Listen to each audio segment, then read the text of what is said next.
When I was younger, they told me that like idle hands were the devil's playground. And it's kind of true. If I sit still, like I start getting a little self-destructive, like I don't feel productive or I get really lazy. Doing my art is like a discipline for me to be able to continue, you know, just to stay on point pretty much. My name is Nina Parks. I am a jewelry designer, photographer, and aspiring Renaissance woman, like I'm a Jane of all trades, master of myself. So 8 years old, it was when I started making origami crane earrings. The cranes are a symbol of peace, longevity, and long life. Like the story of 1,000 cranes is that if you can make 1,000 cranes, you get one wish of health, right?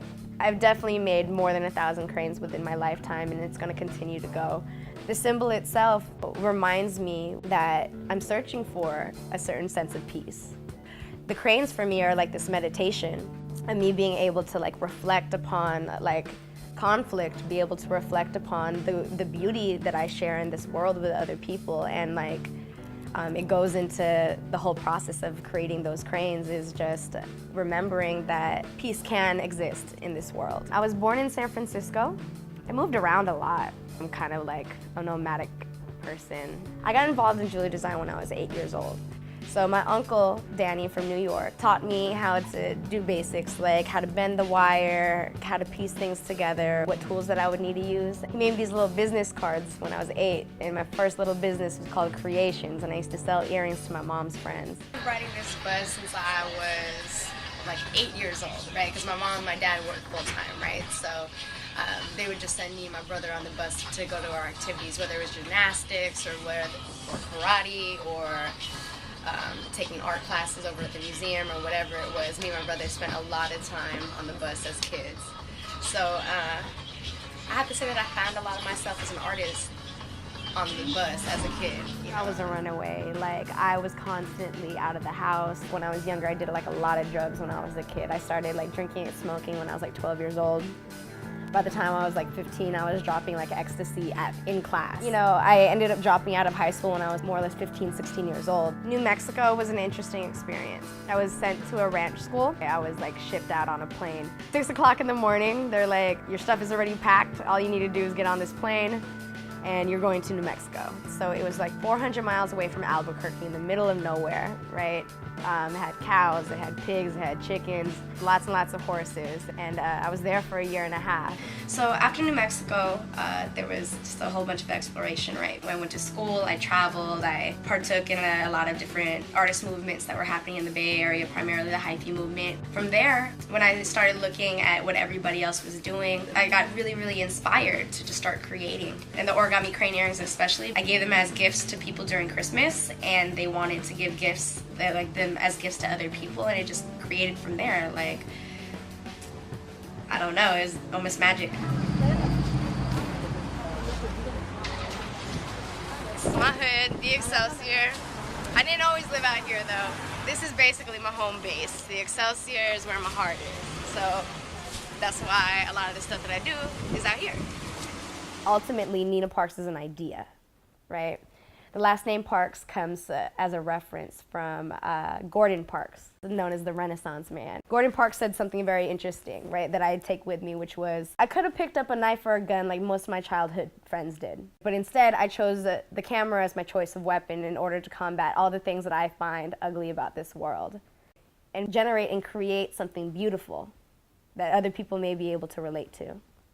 So, it's an idea. It's the fact that I want to hit hard in everything that I do and be able to like create beauty into this world. Like I really try to use natural stones in the earrings that I create, because stones are supposed to hold certain healing properties, right? And I want, you know, the people who wear that to be able to like carry that with them, you know?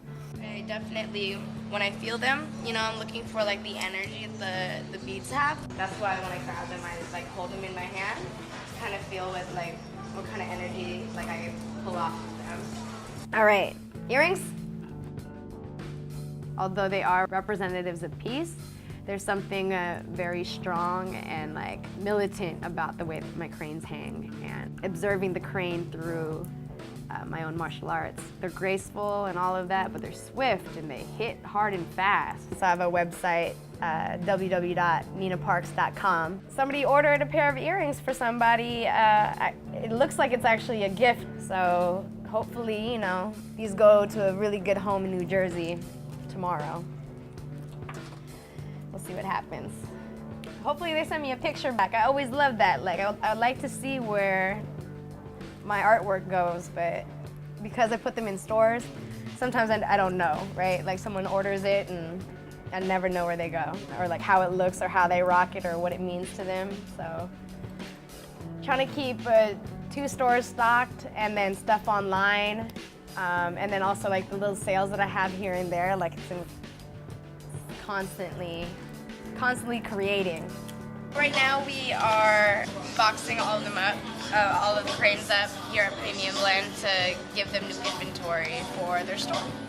Challenges that I face as an artist. One, I guess, is really trying to define what is my art, you know? Like, I'm so interested in so many different things that I find that I bounce all over the place. I guess like just trying to hone it in and like focus, that's my biggest challenge as an artist. It's something that I learned about myself, like in practicing my art, is that discipline is really, really important. I'm starting to learn patience, like how to be patient with myself and developing myself and developing my craft and being able to get feedback from people. I just want to create something that people can relate to and can bond with and love with. Like my art is love, you know, I put my whole heart into everything that I do. But my hope for the future is that people will learn how to love.